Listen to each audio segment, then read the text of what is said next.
Fine, no.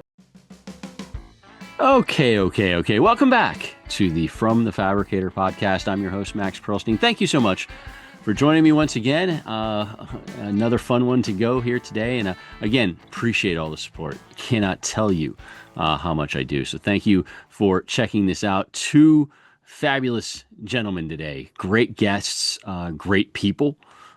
Successes, in some different directions too. A longtime veteran, somebody who had been around a while, somebody who's been kind of under the radar, but really, really good. So I've got Randy Brooks coming up, and he is the president and CEO of Gardner Glass and Walker Glass. Tremendous human. And then after that is Jared Ruggieri of Spectrum Metal Finishing. Great guy. Loved hearing from him. Loved talking to him. Both genuine guys. That's what you like, and that's what I like. And so before we get to it, again, I would not be able to do this without my friends from FHC. And FHC still has the fastest railing system in the game. It's still the best innovation for glazers per Glass Magazine, and it's still the best railing solution. FHC Achieve Frameless Glass Railing delivers safety and smiles consistently. Visit fhc-usa.com and shout out the railing guru, Jose Quinones. Great guy, great company. Give that a try. Thank you very much to FHC.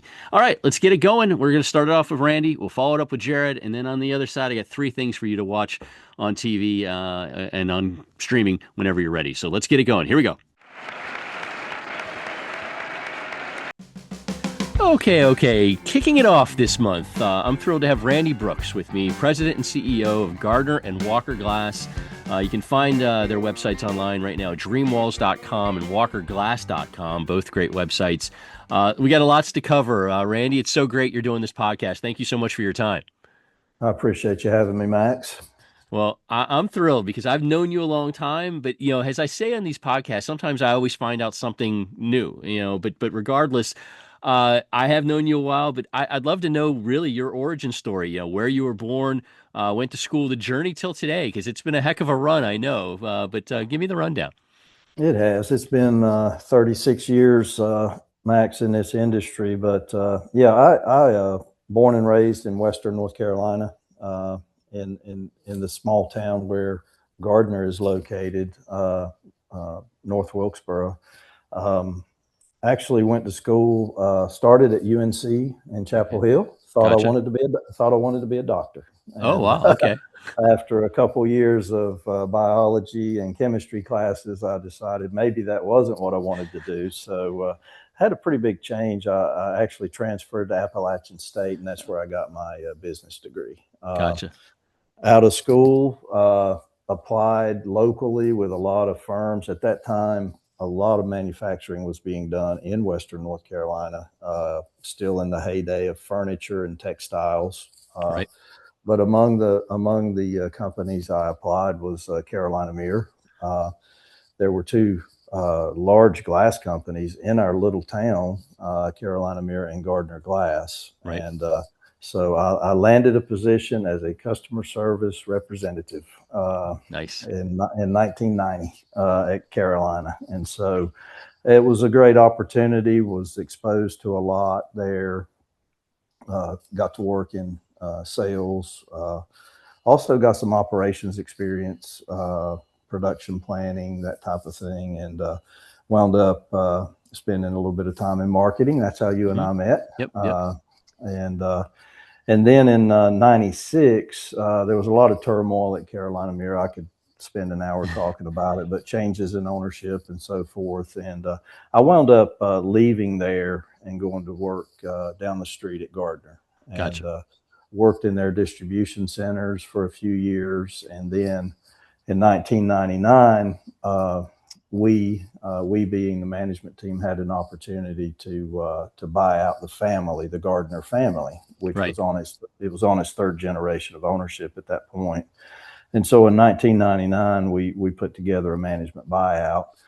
We didn't have any money, so we had to borrow the money. Right. But Tommy Husky was kind enough to include me in that effort, and so we were able to purchase a controlling interest in Gardner. Been there ever since. So actually joined in 96. So about 30 years at Gardner. Wow. and 2026 as an owner. Managed through some difficult times, as everybody Yep. in our industry did. Yep. Started to gain some traction and some real positive footing in the teens with our Dream Walls products and branching out beyond just being a mirror company. Sure. And then post COVID, there was a lot of companies coming off good years, Yep. obviously, and got a call from Lee Harrison, who I'd met through industry associations. He and I Right. worked on the ASTM mirror standard together back a couple decades ago. So Right.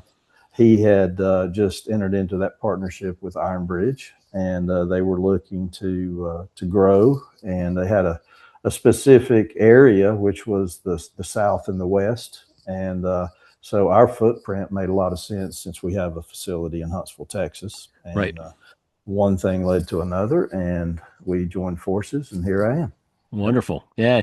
Now, unpacking it, I mean, what's amazing is you are the kind of the glass industry / American dream. You started, at the very bottom, and At you the very worked bottom. you Yeah. worked your way up. And what I love about you Yeah. is that I don't think there's a position you didn't do in this journey. I mean, Yeah. and that gives you a wide range of understanding, which I think, makes you as successful as you are today. You've got to look back on that and say, hey, thank goodness I spent that time in operations. Oh, yeah. It's got to feel good now when you look back at it. Oh, it does. I think, just being willing to do whatever it takes, Yeah. whatever the company needs is always kind of been my attitude. And I am grateful for every opportunity and every experience. Some tough at the time, but I think they, shape and mold who you are. So Yeah. yeah, absolutely. Very thankful. And I'd be missing something if we didn't mention you mentioned Tommy Husky, and Yeah. he Yep. one of the greatest of all time. I mean, a Yes, tremendous human and left us way too soon, and just a tremendous person. And I know he had a huge effect on you, obviously. he did. If we talk about a mentor or a role model when it comes to business, Tommy definitely was mine. He was like a big brother to me, and I worked for Tommy at Carolina Mirror. Hmm. Tommy was the reason that I left and went to Gardner. Followed him there, Yeah. and I worked for him in some capacity, either directly or indirectly, for the first 20 plus years of my career, and until he passed away in 2011. And at that point, I took over as CEO of Gardner. But yeah, Tommy he was such a wonderful personality. Yep. Not only was he a good business person, but he just had a tenacity and a spirit. He just really taught me that no matter how things may look, just don't give up. You keep fighting, and Yeah. he was that way throughout his career. So Yeah, tremendous yeah, man for yep, sure. I've got yep. Randy Brooks with me, president and CEO at Gardner and Walker. We're going to jump into those guys a little bit in a second. Dreamwalls.com, walkerglass.com are the website. So let's talk about current day. There may be some people on this podcast watching, listening right now that don't know, what Gardner and Walker do. So how about a quick elevator pitch of the products that you and your team are pushing out there these days? Okay, yeah, I think maybe the best way to do it would be by location. So Hmm. we've got three manufacturing facilities, one in Montreal, North Carolina, and Texas, and all three of those facilities produce mirror. We've been in the mirror business for decades, so we're able to produce both conventional copper mirror and copper-free mirror, and we have those three facilities. When we look at Montreal, the additional products that we offer there are acid etch related. Hmm. We offer full surface acid etch Hmm. as well as bird friendly patterns Yep. that we produce with our acid etch technology. If we jump down to Texas, we currently produce mirror there, and we have plans to Yep. produce acid etch products there as well. And then North Carolina is really more like our fabrication hub. We do a variety of fabrication to to mirroring glass, but we also have decorative glass products for primarily interior applications, back painted glass, glass marker boards, decorative laminated. And then we have a small distribution center in Indianapolis that, helps with the distribution of all those products into the Midwest. Awesome, awesome. And so, you mentioned about the, in the initial part about connecting with Lee and then ending up kind of combined. What's it been like, working in this sort of world? I mean, American company, Canadian company, different cultures, different worlds. I mean, similar products, obviously, because of the mirror. But how's the, how's the process been? It's been it's been like is it a little over a year, 2 years now since you guys. Little, yeah, a little over 2 years. Yeah, And, the process has been incredibly positive. I've known a lot of the players at Walker for many years, yeah, but, we were actually a competitor and a customer. So we competed on the mirror side, but we purchased the full surface acid etch products gotcha. from Walker. So a lot of good relationships there. But, one of the things that made it appealing was the fact that we have very similar values. If you look at the values statements for both companies, there's a lot of commonality. So I think we kind of view right and wrong the same way. Yep. And we view acceptable conduct and unacceptable conduct the same way. So that made it easy to have that starting point. But yeah, there's definitely some differences. My French isn't very good, Max. It's a tough one. Yeah, that's a tough one.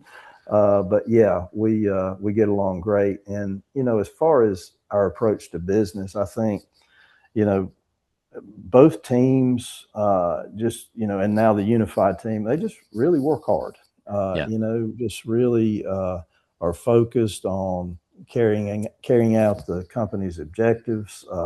We like to win. We Yep. like to be the leaders. We like to achieve our goals.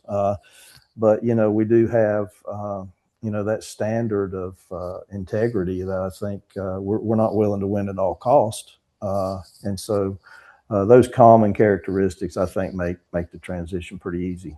For sure. Good people. I mean, at both Wonderful. places. And what I admire about both places is a commitment to the industry. I'm an industry guy, as you know, and Mhm. I Mhm. love the fact that, both sides and now the combined company are, wholly all in on the industry, which is exciting and appreciative. I appreciate that. I'm grateful for that. That continues with you and the combined company now. It's even better than it was before. Yeah, absolutely. Now, let's talk about the new plant in Texas. Yeah. Or I guess, is it an extension of the current Huntsville plant, or is it a brand new plant? Because what are the details behind that and the thought of adding on or building new, whatever it is, and the timelines? Talk a little bit about Texas. So that initial conversation with Lee, that the strategic component was really important, and the expansion of Walker into the U.S. was a goal they had, specifically the South and the West, and to establish etching manufacturing in the U.S. As you know, there are currently no Correct. acid etch manufacturers in the United States, so we will be the first. Um, Huntsville was a good location, being located just north of Houston. Hmm. Our property, actually, we've got about 20 acres down there, so Okay. we were able to build a new plant adjacent and connected to Okay. our existing Okay. plant. Okay. So it's a new building, but it's connected to the current silvering facility. So yeah, we are. Everything like this takes longer than you think, Max. Right. Right. Yeah, we'll knock that out in 18 months, but it didn't happen that way. We're well underway. We're under roof. We should have the structure finished by the end of Q3, and we'll begin installing equipment. And we hope to be up and running by the end of Q1. And that, by up and running, I mean actually shipping product. Wonderful. And Wonderful. so, one thing about that facility is we'll have jumbo capabilities. It's So big. yeah, so not only for the full surface market, because the jumbos help fabricators with yields and so forth, but Right. the bird friendly market. Architects are dying for bird friendly options in jumbo format, and we'll be able to bring that to them. For sure. The architects love that. And you kind of lead into my next question. I got Randy Brooks, President and CEO of Gardner and Walker, with me. Dreamwalls.com, walkerglass.com are the websites. And so as I was coming up with the questions, the bird friendly thing, I have to ask you, because, you were at the point that bird friendly came out, you were kind of on the outside looking in as I was. Can you ever believe in your wildest imagination that bird friendly would be like one of the most important products our industry has right now? I had no idea.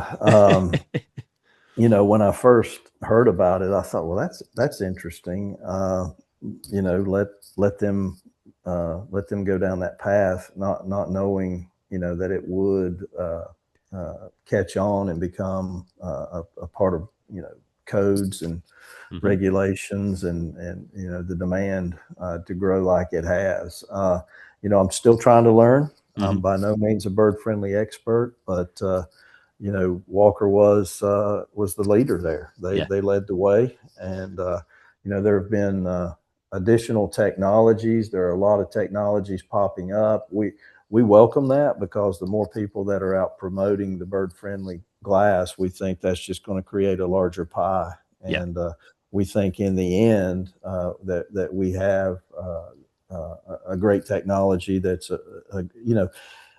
none of these technologies is a perfect fit for every application. Right. But we think ours is a great fit for most, and maybe the best fit for most. And being able to offer the large formats is important. Our capacity is important. We've been working on a new technology the last couple of years, and we're introducing a turbo program. We call it Turbo: faster, bigger, better. But it's a proprietary technology that allows us to increase our output by a multiple.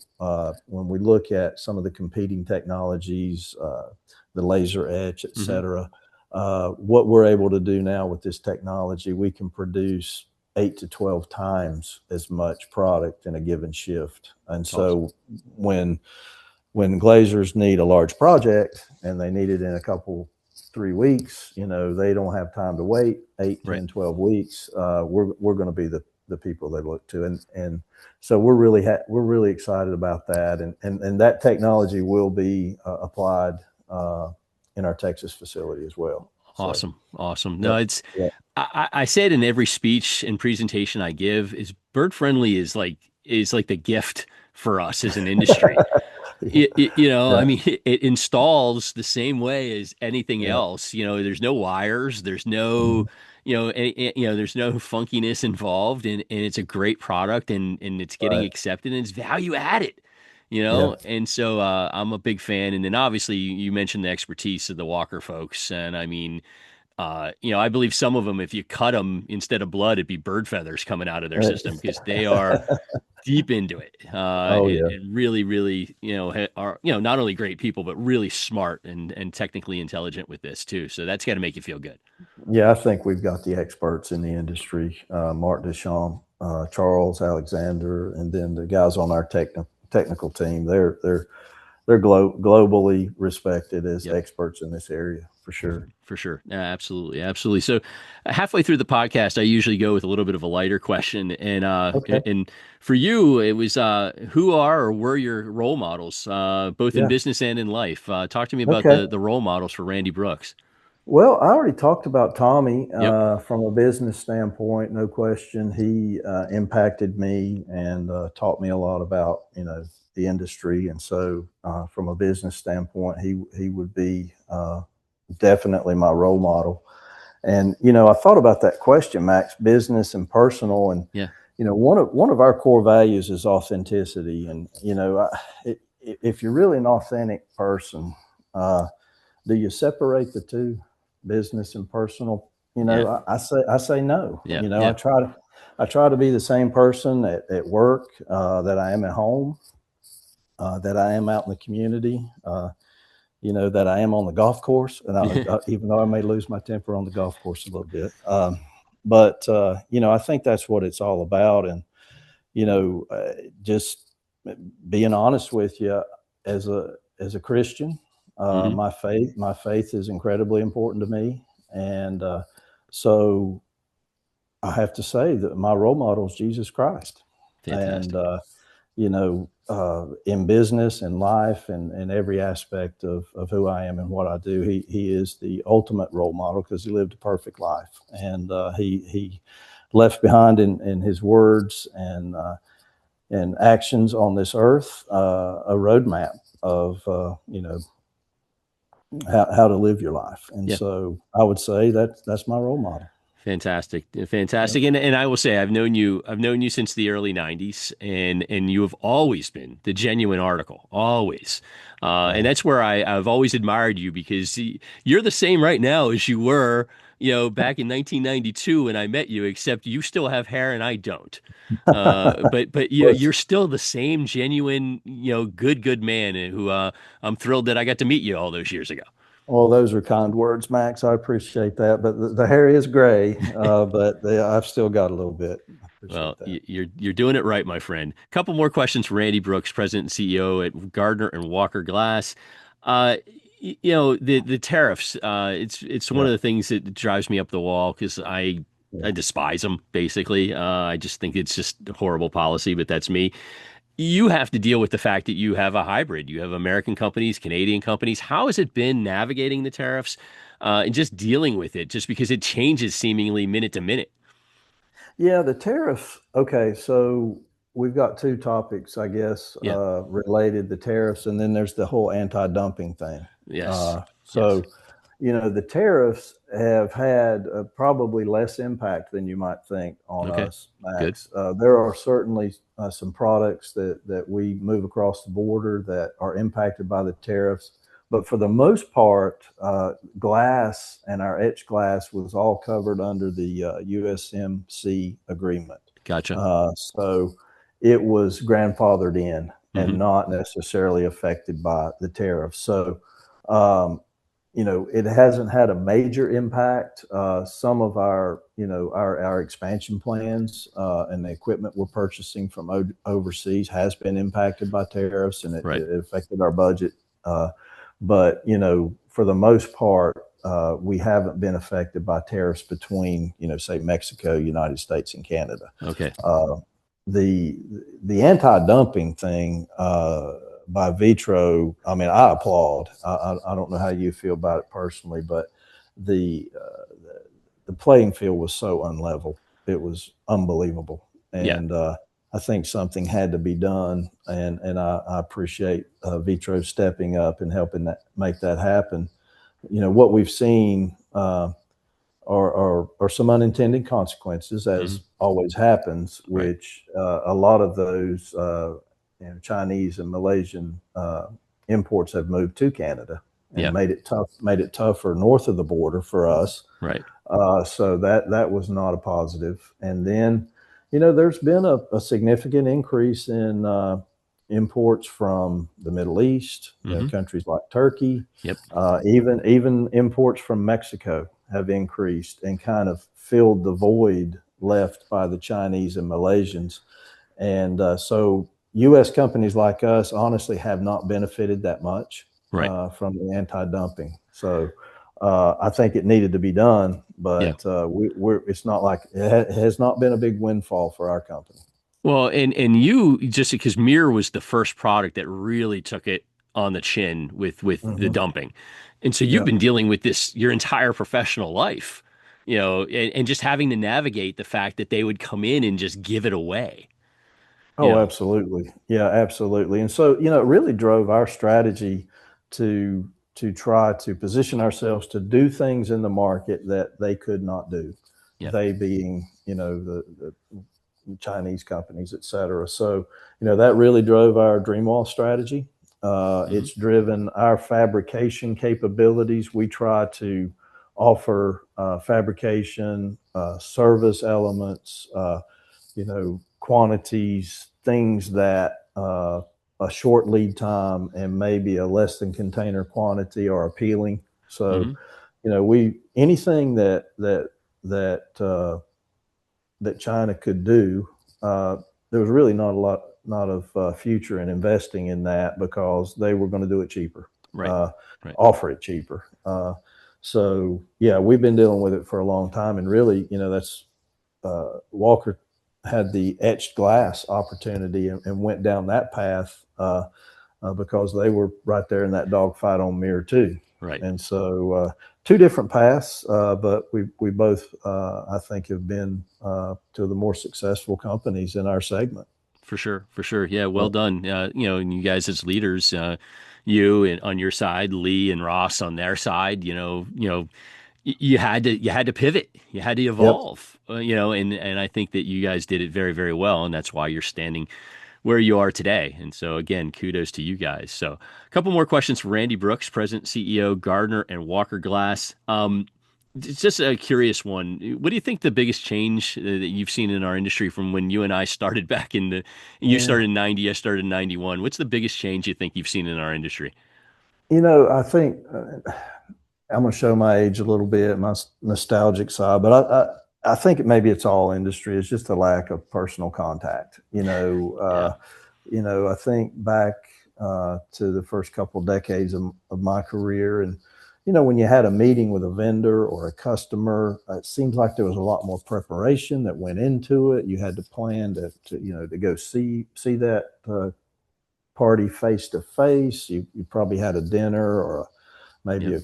a round of golf, or you met for a couple hours, and I think that that's missing because Hmm. it's so easy to just, okay, I'll send you a Teams invite, I'll send you a Zoom meeting Yeah. invite, and it's less personal. I think we sometimes maybe we take for granted those relationships, but that's the biggest change that I would say I miss. Hmm. As far as change for the positive, Yeah. I think that technology is just in glass has come so far. I think back to the early '90s when we met, and we were, the glass industry was not that dynamic. No. I think there were just a few channels, and it seems like the product offerings were limited. Market acceptance of those products, of anything new, Yeah. was not there. But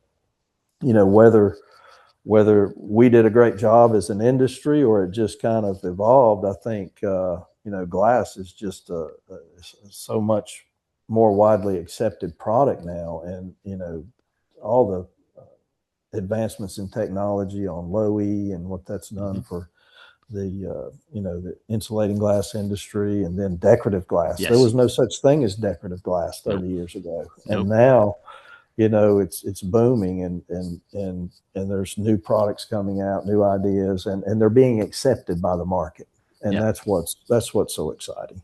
And, No, and that, there's actually a margin opportunity, Max. There's a possibility that you might make a profit on some of these products. that's the best part, right? I mean, Yeah, no doubt, you can't make any money anymore off of Pattern 62 and Aquatex. that's right. That was Yeah, decorative glass back in the day.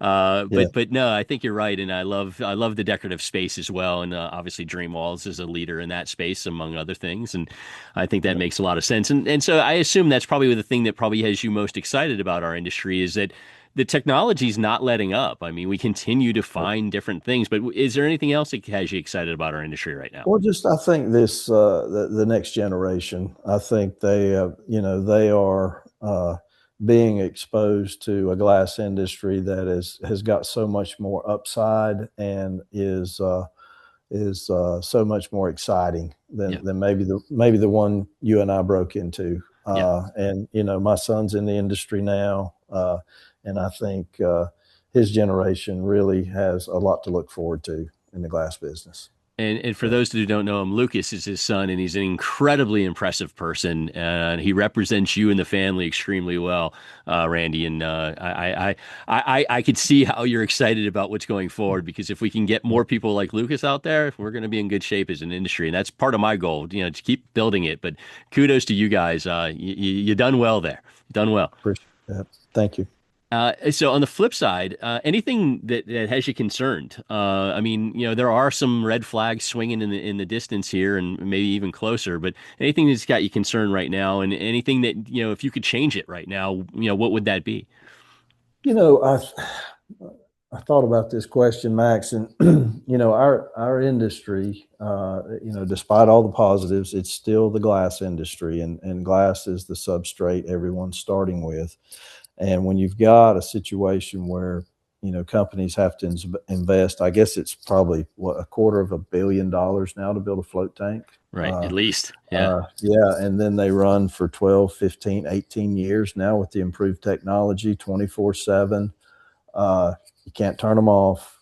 It creates, as you know, some illogical behavior at times. Right. And I think that what that does to our industry is maybe the highs are a little higher, but the lows are a little lower. Yeah.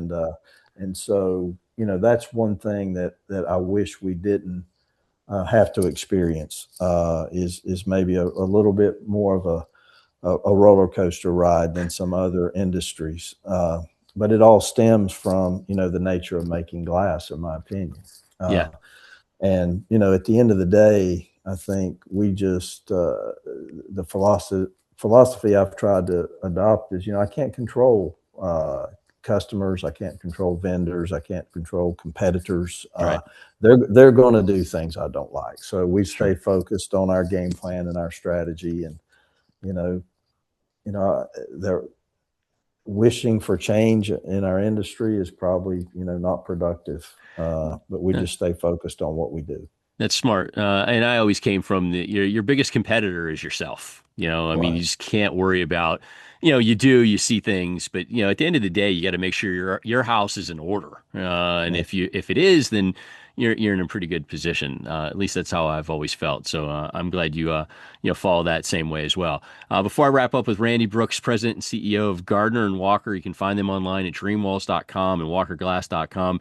I know you guys are doing well. Obviously, you're expanding, which is exciting.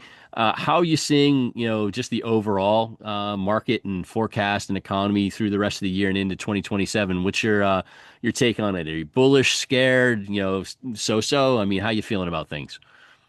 Well, medium to long term, I'm bullish. I think there's still a lot of demand that's pent up, that's been pushed out, projects that have been delayed. On the residential side, there's definitely a housing shortage still.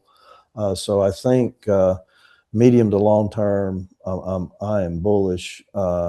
In the short term, I think it's going to be tough sledding for a little while longer, Max. It's Yeah. 24 and 25 were tough years, and the hope has been, okay, we're a couple quarters away, Right. and we've been saying that for about 24 months.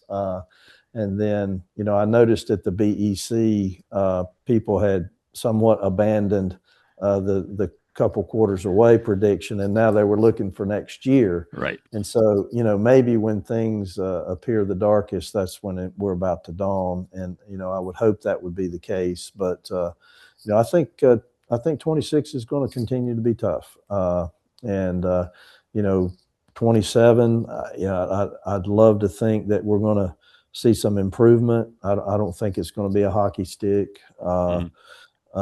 And of course, global uncertainty plays such a role right now in everyone's confidence. Yeah. So if things settle down and, you know, people get more comfortable with what the short-term future holds, I think 27 could be a good year. But, beyond that, I'm definitely bullish. I think we're, probably in our industry is probably a couple years into a zero growth, or you might even call it a recession. Hmm. But I feel really good about the future. Yeah, I thank you. I'm kind of in the same boat. I mean, we just have to be resilient, through these times. It's a little rocky, but I do feel like the future is really bright.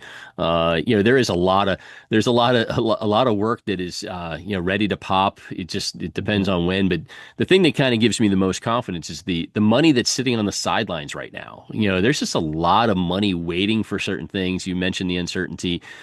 I think once that goes, I mean, I think that's going to flow and flow for a while, and at least from what I'm seeing. So I'm glad you're kind of in the same boat with the medium long term thing. We just got to get there, right? Yep, absolutely, absolutely. That's the whole key. Well, I've been thrilled to have Randy Brooks, President and CEO of Gardner and Walker. You can find them at dreamwalls.com and walkerglass.com. Check them out. Great people, great companies. Randy, thank you so much for doing the podcast. I look forward to seeing you. I guess I'll see you at Glass Build in Vegas here in the fall, right? You will. Awesome. Well, I look forward to seeing you there, and continued success, and best wishes to you and the folks both in the U.S. and in Canada. Thanks, Max. Have a great day. Thank you. Hey Glazers and Fabricators, FHC, the frameless hardware company, is here to support your business. In addition to offering a complete selection of glazing tools and supplies to get the job done right, we design, engineer, and manufacture a comprehensive offering of frameless shower door systems, heavy glass doors, aluminum entrances and storefronts, architectural railings, transaction and display hardware, privately owned and American-made. FHC prioritizes you, the customer. You now have a choice. Visit fhc-usa.com.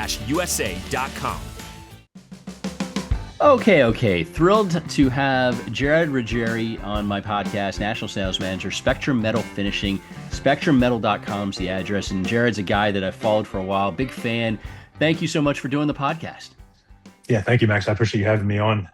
It's an honor to be here.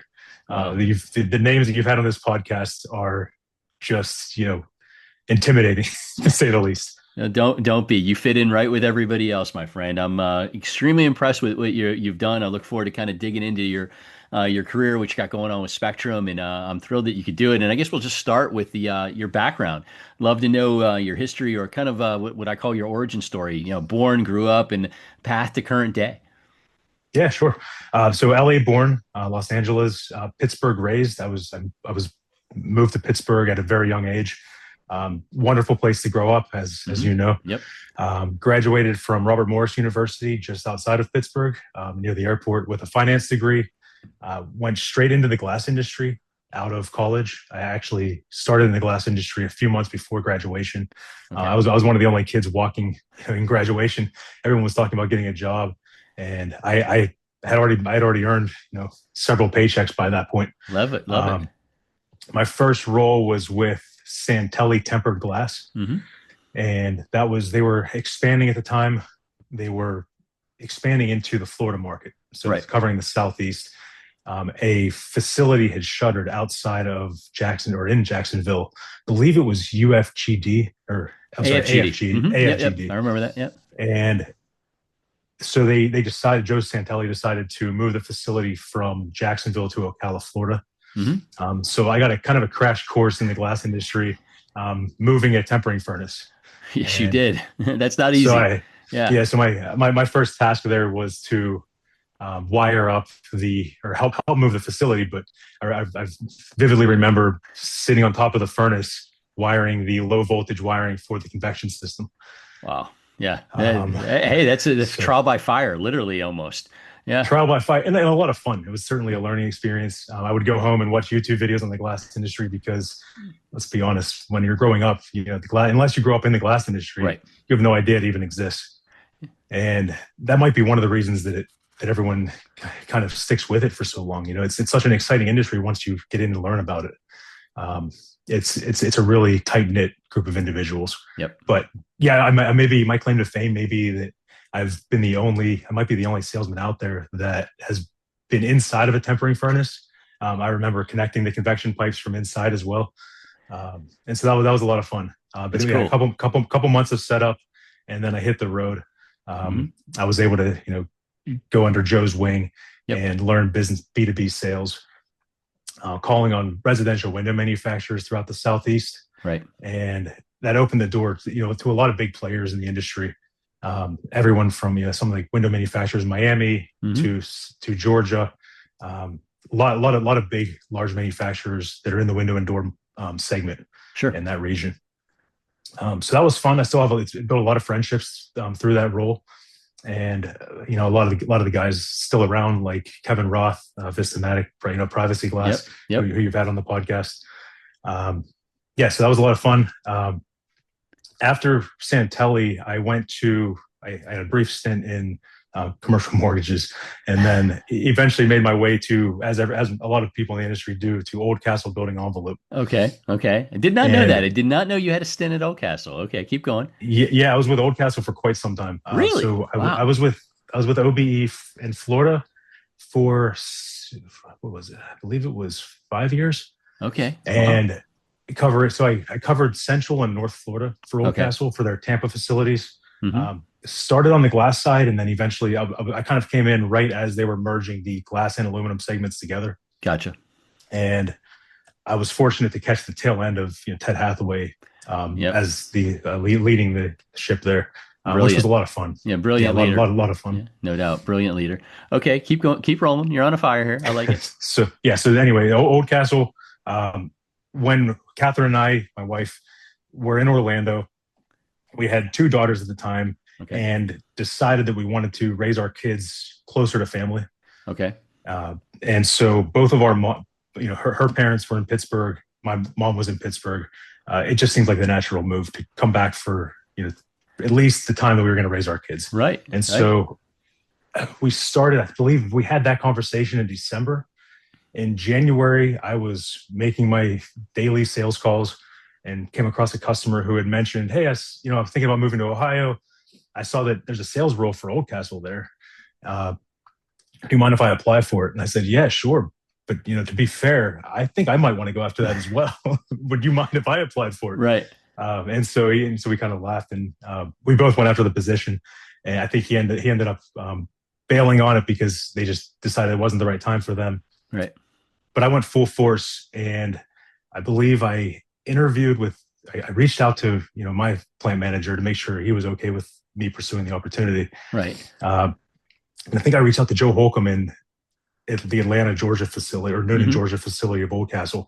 Within 2.5 weeks, I believe Joe had me in Pittsburgh. That's great. It was very, very much faster than we expected or wanted, and just grateful for Joe for making it happen. Yeah. So he moved us back to Pittsburgh. I covered the Midwest, selling large project curtain wall throughout Western Pennsylvania, Ohio, and then into parts of Michigan. It was a wonderful time. I learned so much more on that segment in the business. Sure. The large project curtain wall, and it just expanded the vast experience that I was able to pull from. Sure. With the Noonan, Georgia facility. I was exposed a little bit deeper to the Terrell facility at Oldcastle, as well as the window wall facility in Wausau. Right. So it just vastly expanded my horizon when the previous 8 years of my career was focused in the glass side. Sure. Makes you more well-rounded. So did you end up at Spectrum after OBE, or is there a step in between? No, it went directly from OBE to Spectrum. Okay. It was Neil and I were calling on a lot of the same accounts, the larger contract glazers throughout the Midwest. And whenever I found out that they were looking for a salesman, it just seemed like a natural fit. Yeah. So I went full in pursuing that opportunity.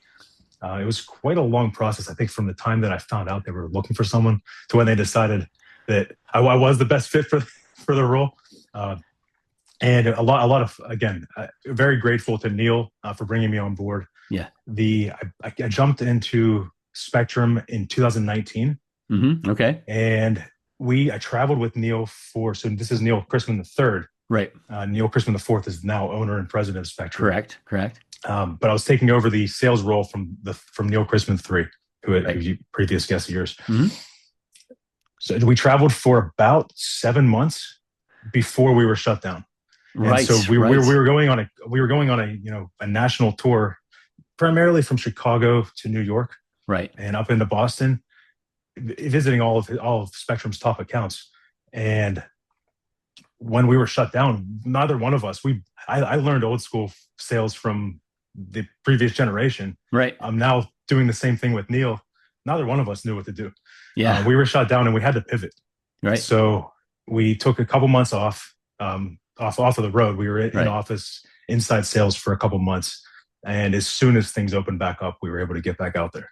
Good, good, good. Yeah. Now, so you've been now it's interesting just backing up on a couple of things. One, I have to laugh because normally the big companies are slow to hire and the small companies are quick to hire. And you had the opposite. You went from Florida to Pittsburgh in like 10 minutes with OBE, and it took you months to get to the Spectrum job. That's completely opposite of conventional thinking there. So that's pretty wild. Yeah. Yeah, it was definitely a stretch. That is something right there. And then I love the fact that because you had glass experience and then you had the metal experience. Now you end up at Spectrum, and we'll talk in a second about what Spectrum does. But you now have such a great understanding of what your customers are looking for, what they need, what they're in the middle of. Different than a person that may have been in the paint business forever or came from a different industry. You have a wider knowledge, which I think probably helped you kind of settle in into your new position. Yeah, so that's come in handy several times, as you can imagine. Yeah. Whenever I sit in front of a customer, I have an idea of what they're looking at on their desk. Sure. I know what the drawings are saying. To some degree, I know I know. I can look at a part drawing and say yes. It's generally. I was wrong a few weeks ago. I can say yes. It's painted on this side. Yeah. Here's how it's going to be installed. But it was very much every step that I made along the way. It has very much been a crash course on that segment of the industry because they are so very different. Right. Glass to aluminum to coatings. Yeah. It was still. Fortunately, I've especially under Neil, I was learning from the best. Yeah. And so spending all of the time on the road with him was truly my crash course in the coatings segment. Yeah.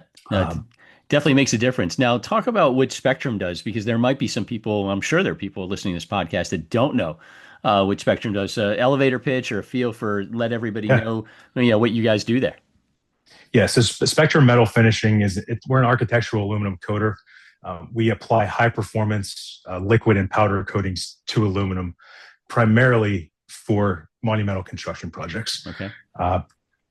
So the components that end up on buildings, sunshades, curtain wall extrusions, louvers, grills. There are some OEM companies, some fencing, deck manufacturers. Almost everything that we do at Spectrum is architectural. So we can handle parts up to 33 feet in length. We are one of the only in the country. We're one of the only that offers a 7-stage pretreatment. Okay. So the typical ALMA pretreatment system is going to be a 5-stage. It takes you through essentially a cleaning stage, ending in the adhesion pretreatment chemical. We run 7 stages instead of the 5, which gives us an extra cleaning stage. You go through the cleaning stages. It goes through 2 cleaning stages, ending in the chrome phosphate, which provides the absolute best adhesion industry standard for ALMA 2605 coatings. Cool. We serve basically the whole architectural community. Everything from the aluminum fabricators, curtain wall manufacturers, window manufacturers. We also act as a independent resource for the architects. Sure. So if an architect were to jump on our website, they're going to see it's more of an unbiased review of the various coatings that each of the manufacturers may offer. Right. So if you're looking for a certain texture, a powder coat might be the better option. Right. If you're looking for speed, smaller project, efficiency, a lot of times liquid is the way to go. Okay. And because we run both liquid and powder under one roof, mm-hmm. It allows us that flexibility to work specifically with the customer and architect to find the best coating for their project. And that's huge, obviously, because that's what you're out to do. So, I mean, again, you guys are off and running, and I also I guess I was unaware of the monumental project aspect, the 33 feet. So I mean, you're seeing things go bigger and bigger. So that's you're in a great position for that right now, right? Yeah, it does. And we see a lot of we're seeing a lot of twin span curtain wall, which gets us to that 33 or 30, 31 to 32 foot range. Hmm. And when you get to that length of extrusion, you're also exceeding the limits of most of the extruders vertical paint lines, Right. which is where our horizontal paint lines come into play. Okay. So for the extruders, we work with most of the the larger extruders in the country, and they're our customers simply because we offer the long length and heavy shape capability. They have their own paint lines. They paint liquid, some powder every day, Right. but they reach out to us on a project basis specifically for that capability. And so for the extrusion side, it's very much long length, heavy shapes. Okay. And we do some OEM extrusions for various reasons. And but then the other side of our business, the other about 50% is fabricated panel. So fabricated panels, that's going to be your shadow boxes, back pans, architectural panels, and then your louvers, grills, sunshades. Awesome. Awesome. Very, very cool. I got Jared Ruggieri with me, National Sales Manager, Spectrum Metal Finishing. He just mentioned the website. It is spectrummetal.com, so you can check that out. It's a curious question. How's business? I mean, it's kind of a funky world out there right now. You guys doing okay? You hanging in there all right? Yeah, we're hanging in there. It's certainly we're paying very close attention. We're cautiously optimistic, I think is the best word for it. It's being that we do so many of the monumental projects, we have to pay close attention to the schedules. Right. This just it's the same Glazer's roller coaster that everyone talks about. So we try to backfill that with OEM work, and that's where the OEM guys come into play. But we have to be on top of everything and track the projects as best we can. Nice, nice. Yeah, you're on top of it. That's for sure. And so good. I'm glad you guys are hanging in there. All right. Curious on trends. What's the hot trend you're seeing either with the people you're working with or the architects and designers you're talking to? What's hot in the streets right now for you, Jared? Yeah. So the hot trend in coatings right now would definitely be matching substrates. So VE options for the terracotta, Okay. weathered steel, and not necessarily only VE. So with the terracotta, it certainly is a big VE to go with aluminum plate. You're taking so much weight off of the curtain wall system. Yes. To put aluminum plate there. But with the weathered steel, you're not only you're going to have a cleaner sidewalk first of all, by going with a painted system, but it's more uniform. It's going to be a longer lasting and better performing coating in the long run. Sure. No, that's a hot one then. I mean, because it has so many. You just nailed the advantages of it. So I would assume that might be a hot trend right now, but it's going to keep going because of the advantages. I mean, they're all over the place. Yeah, and that's been the biggest one for us, especially on the powder side. With powder, you are about 2 times the mill thickness of a liquid coating. Okay, and so with that, you're able to achieve deeper textures, gradients, and more or less patterns that weren't possible with liquid coatings. And all of the manufacturers have made strides in achieving those textures in high performing ALMA 2605 coatings. Nice. And for me, see, I'm so ancient. I remember back way in the day that powder coat wasn't exactly accepted in the early days. You had to kind of fight. Now thanks to you and what you do, and you have the mix. I mean, you're able to give people the best of both worlds, and it's nice to see powder coat as a good option out there. Which you just named a couple things where it kind of fits better, and that's something that me growing up, man. You mentioned powder coat, and people are like, oh, nah, I don't want any of that stuff. They had no idea what it was, and so that's pretty cool to hear that you've got something good going on with that. Yeah, and we've done some of the largest projects in the history of Spectrum now in powder, and this is more recent. They had a couple going whenever I came on board that were either wrapping up or just completed in 2019, and it's continued. So we've seen over the past 6 to 8 years 1 or 2 very good projects coming up every year on the powder side. One of them is right behind me, and that's 55 Hudson Yards. Nice. So one of the largest powder jobs. When that was completed, it was the largest to date in the U.S.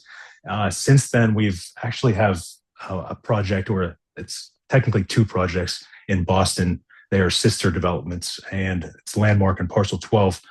I believe if you add up the square footage, the two in Boston are actually bigger. But again, this one was done in a low gloss black texture powder, and the projects in Boston were done in a terracotta glaze match. So they were looking for a beige terracotta look, and they were able to do it with aluminum. Yeah, that terracotta thing is huge. And if you're on YouTube watching this, you can see what Jared's pointing to. And if not, I assume that job you're pointing to right now is on your website, I would assume, right? It is, yeah. Yeah, so you'll be able to check it out at spectrummetal.com. So break it up. I always break it up with a fun one halfway through. And this is the first time I've ever asked this question, because it's the first time I think I've had somebody that has that Pittsburgh background, even though you did live a chunk of your life in Florida and you're born in LA, which kind of blows me away. Did not see that coming. I grew up in Pittsburgh, as I think you know, and I'm just curious, since you've been there, you've lived there, you grew up there, and now you're back. What do you think are the best and worst traits of the Steel City? This might only kind of interest like 10 people in the audience, but it's going to interest me. So I'm curious, what are the best and worst things about living in Pittsburgh? All right. So the best traits of Pittsburgh are going to be the culture. It's just unparalleled, and you can't really explain it to anyone who's never been here. Right. We have such such unique individual communities throughout the city, and where I live, it's only it's different from a lot of cities where you can get almost anywhere. You can get to almost anywhere in Pittsburgh within a 10 to 15-minute drive. Right. And that was unheard of in Florida. Yeah. I think it took me 10 minutes to get from my house to the main street outside of our subdivision. Yeah. It was just driving in circles until you got out of the community. So from door to door, I can get to a Steelers game in 15 minutes. Nice. Very nice. And I don't think I've ever been to a city, unless you live next to the stadium, that you where can get someone there. can say that. Yeah. Leaving's a different story. There's you hit a little bit of traffic. People. Yeah. Yeah. It's a different story for sure. But yeah, I think that the city itself punches above its weight, and there's no other place like it. And that's part of the reason that we moved back. Good. So it's a great place to grow up. It is. I grew up just outside of Pittsburgh. So did the owners of Spectrum for that, or Neil Chrisman, current owner of Spectrum. He grew up just outside of Pittsburgh, and it's a wonderful community, wonderful people, and big sports town. So true, very true. You can't grow up here without at least being a base level football, hockey, and baseball fan. For sure. The baseball frustrates us all, but that could be another 3-hour podcast. So the worst part of Pittsburgh has got to be the Pirates owner, right? That's I'm going to stay out of that one. Yeah, but worst part of Pittsburgh, hit me. Worst part of Pittsburgh, the ocean's 6 hours away. It is a poke away for sure. I think that's probably it. Yeah. Without getting too controversial, going after the Pirates. There you go. When my sister listens to all these podcasts, she's lived in Pittsburgh her entire life. I'll be curious to see what she thinks of your answer. She can be our arbiter on that one. But I like them, and perfect. I love that you are raising the family there. You had a good taste there, because Pittsburgh's a great area. So very cool. I've got Jared Ruggieri with me, National Sales Manager, Spectrum Metal Finishing. SpectrumMetal.com is the website. You mentioned a couple projects earlier, and one of the questions I had was, what's your all-time favorite project? Possibly it was one of the ones you mentioned. Possibly it's something else. What for you? Because the interesting thing, again, I didn't realize your Oldcastle passed, so you probably had that as well. Favorite all-time project for you?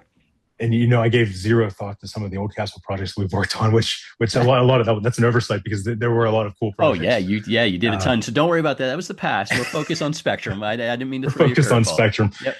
But no, so certainly 55 Hudson Yards, very cool project, because it was unique in its size, scope, powder, textured powder going on such a large building.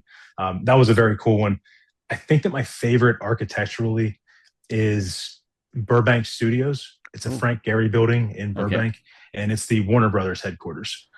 They call it, I believe that the headline for it is the icebergs floating along the freeway. Okay. And it truly looks like icebergs floating along the freeway. I know that we have that on our projects list on the site. It's a beautiful project. and it was just super custom. Thousands of one-off custom angled pieces. I wouldn't have wanted to be the glazing contractor on it. So Yeah. props to the glazing contractor. It was anything but a typical facade. Wow. Well, SoCal has some great glazers, and so you need the best of the best to do that. So I love it, and I look forward to going onto the project page at spectrummetal.com to see what you got there, because I will be checking these out. A couple more questions for you, Jared. I know you are a busy man. I appreciate you making some time for me. AI. Everybody's talking about AI, and I'm curious. Every so often, I ask a guest about AI and what they think. How about you? What's your take on the world of AI right now? Yeah, so we're certainly looking at it. Currently we're using it in a limited capacity. We're trying to be as intentional as we can about AI. We've used it to summarize internal notes, clean up first drafts, and things like that. We are playing around with the software side of AI, and that's been a lot of fun. But it's still on a limited basis at Spectrum. Good, good. Well, you're taking it the right way. I mean, it's it's definitely not diveable in yet completely, and so I think you're taking it the right way and using it, to the best of your knowledge and ability so far. So that makes a lot of sense, and it's going to be very interesting to see how it grows or doesn't grow, Yeah, in the future. So that'll be something to see, because a lot of people are hooked on it. So if it doesn't grow, there's going to be a big, big problem. That's for sure. Or if it goes away, that would be a huge problem. Last question for you. I don't even want to think about it going away, because I use it way too much right now. Last question for you, Jared. You talked earlier. Spectrum's hanging in there, doing okay. You've got that monumental market, which can be up and down, but you backstop it with the OEM. But the interesting question I had for you is that you talk to such a wide range of people. I mean, you talk to the OEMs, you talk to glazers of all sizes. What's the feel out there that you're getting from the market about how they're thinking about the economy, the forecast? I mean, I know you could ask them on a Monday and it'll be completely different by Tuesday afternoon, just because of the way our world is. But what's the feel? What's the stomach and the gut out there of the people you're talking to? yeah, that's a good question. And I just had this conversation with a few customers last week, and I think that the larger glazing contractors that there are a couple out there that have very strong backlogs for the next 2 years. They're obviously looking at the market a lot differently than the small to mid-sized guys. And I would say that the small to mid-sized glazing contractors, from the ones that I talked to, or have talked to in the past month, they're cautiously optimistic, which is what we're mirroring our sentiment off of. And it's uneven and schedule driven. There's VE pressure certainly in the market. Interest rates aren't going down, No. although I know that some of the guys on your podcast have talked about 15 to 17% interest rates Back in the day. Yep. Yeah. back in the day. So our interest rates look like cake compared to those, but Yep. yeah, so that is still driving, regardless of where interest rates were in the past. The interest rates the sentiment of them not dropping is still driving some decisions. I think that there's the real backlog versus the paper backlog, and projects being put on hold. I do find, at least from us, it seems like 2026. A lot of the projects that were supposed to release in 25 are finally coming to fruition and actually making its way to the fabrication lines. Fantastic. And so that's been great news for us, and we're just hoping that continues. Got to keep that rolling. Got to keep that rolling. And I forgot to ask you, I wanted to mention, I think I saw on LinkedIn, you had mentioned that you were walking through the Pittsburgh airport, the new Pittsburgh airport, you saw your material there and you made your family stop and look at it. And do I have that correct? Yeah, that's true. So the only reason I'm bringing it up is that it's nice. We have this community. We all do this. And so it's nice when I hear other people doing that in the wild. So, because I will tell you, when that's the second Pittsburgh airport, or probably the third, but the one before that, when it first opened, we did a lot of the glass when I was a fabricator in Pittsburgh, the old PDC, Pearlstein Distributing. And my brother and I went right when the airport opened, and we were checking out all the glass. We're on hands and knees looking for labels and logos and so on. You can't do that now, because TSA would be staring at you like, what are you doing? But I just wanted to call it out, because I love, even though you're in a different sort of business, I'm used to glass people looking at insulated spacers and looking for the tempered bugs. I love the fact that you're looking at fin tubes and you're looking to see your material there. So kudos to you, and kudos for trying to teach that next generation. This is the world you want to be in. So I wanted to pay you props for being a good dad there. Thank you. And yeah, and so I certainly spent my time pointing at, even when the kids were really young, walking around and saying, look at the sticker on the door. I sold all the doors in this building. Or and certainly with the tempered glass side, Yep. Looking at every single tempered glass logo. I still do. So actually, and Joffy Thompson, United Plate Glass, lives across the street from me here in Pittsburgh, and so I'll still see something from UPG, anywhere on the East Coast, snap a picture and send it to Joffy. But in the Pittsburgh airport, when you're leaving, when you're arriving in Pittsburgh, and you walk through the automatic security doors, if you look up, we did all of the fins along the ceiling. Nice. With one customer, and then an entirely different customer, Clover. We did the fin tube covers. Right. On the radiator system. So, very, very, very cool to see all of that work. And every fabricator, finisher, and I want to say several glazers worked on that Pittsburgh Airport project. So there's a lot of us there that can point to the job and say, I installed this, or our plant ran this. I love it. Beautiful facility. I can't wait to see it one of these days. Again, I remember the one before it, and so now I'm excited to see the new one. Kudos to you guys for the work you've done and doing everywhere. I've had Jared Ruggieri with me, National Sales Manager, Spectrum Metal Finishing, SpectrumMetal.com. Lots of good stuff on that website. My friend, thank you so much for doing the podcast. I really appreciate it. Thank you, Max. I can't thank you enough. This was an amazing opportunity. So awesome. Thank you. We'll see you down the line. Thank you, sir. Thank you. Okay. Thank you very much to Randy, to Jared, two tremendous people. I hope you enjoyed the interview as much as I did. And so that was the fun stuff. Before we go, just a quick thank you again to my friends at FHC. Fastest railing system in the game, the FHC Achieve frameless glass railing. See more of it at fhc-usa.com. Good stuff there. You don't want to miss out on that. And then, as always, the Run Through TV, three things for you. One is a three-part documentary, really well done, on Black Hawk Down, the story of what happened in Somalia.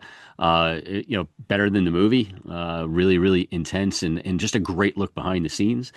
Another behind-the-scenes sort of thing in coming up to the World Cup here. There's a USA Soccer, USA Against the World. It's a weekly series leading up to the World Cup, and that's on HBO.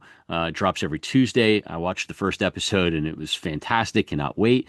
Looking forward to the World Cup, too. But good stuff. Check that out if you're a soccer fan. And then I teased this on my blog. The new Jack Ryan movie, it's a movie this time, is out now on Amazon Prime. I can't wait to watch it because there are some glass and glazing related things, at least I saw during the previews.